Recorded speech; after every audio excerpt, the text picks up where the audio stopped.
लड़की वाले लड़का वालों को दहेज इसलिए नहीं देते कि लड़का वालों से लड़की वालों ने कर्ज लिया होता है, और ना ही इसलिए देते हैं कि लड़का वाले उस दहेज के काबिल होते हैं, बल्कि लड़की वाले लड़का वालों को दहेज इसलिए देते हैं कि उनकी लड़की खुश रह सके। जितना प्यार उस लड़की को मायके में मिलता है उतना ही प्यार उसे ससुराल में भी मिले। लेकिन ठीक इसका उल्टा होता है।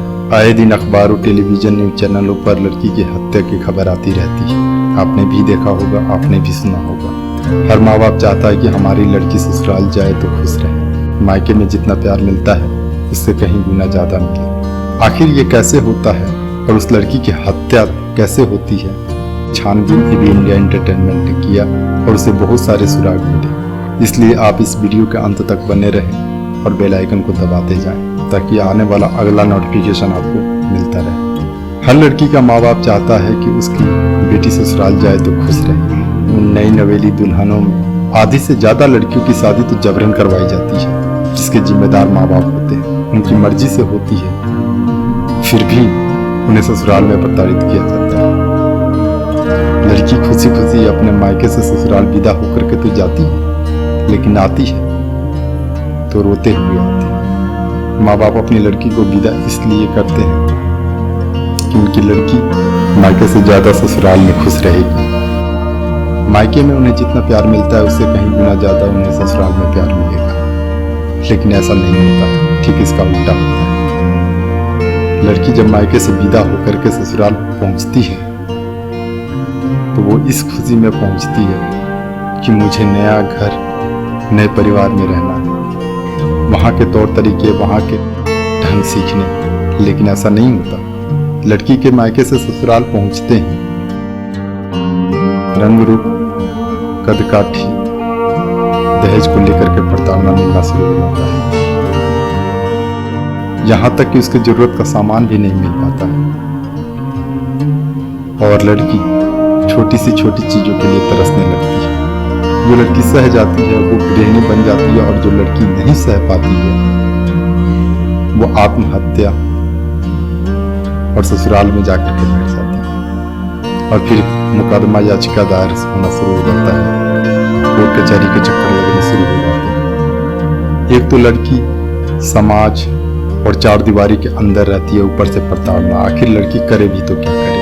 जब वो प्रताड़ना सहन शक्ति से ऊपर चला जाता है तो वो जुबान खोलती है, जवाब देना शुरू करती है, बोलती है, जिसे ससुराल वाले तरह तरह के नाम दे करके चुप कराने की कोशिश करते हैं और मामला मारपीट तक चला जाता है और ससुराल में तरह तरह के उसे नाम भी मिलने लगते हैं।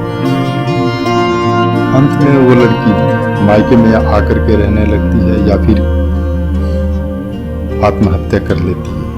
उसी बीच अगर कोई बेहतरीन इंसान मिल गया जो उसे वो सारी खुशियां दे सके जो उसके हकदार होती है, तो वो उसके साथ भाग जाती है। आखिर क्यों भाग जाती है लड़की, इस पर किसी का ध्यान नहीं जाता है।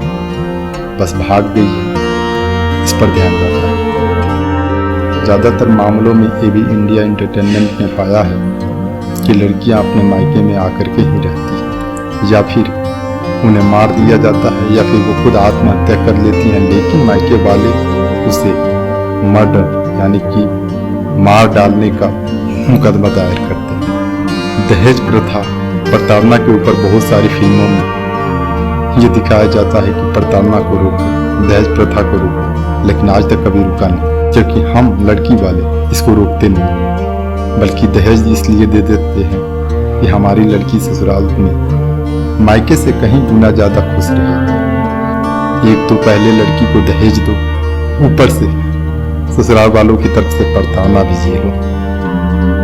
लानत है ऐसे लड़के वालों पर जो बहू को आत्महत्या, भागने या मायके में आकर के बैठने तक के लिए मजबूर करते हैं।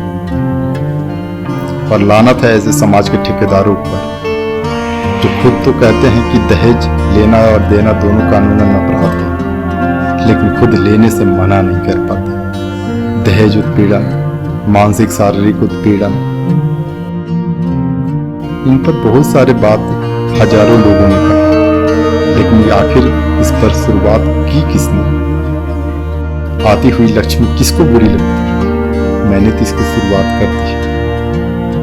अब देखना आप लोगों का कि आप लोग इसको आगे तक ले जाते हैं या फिर वहीं पुरानी कुरीति या फिर धन दौलत की लालच में रहेंगे।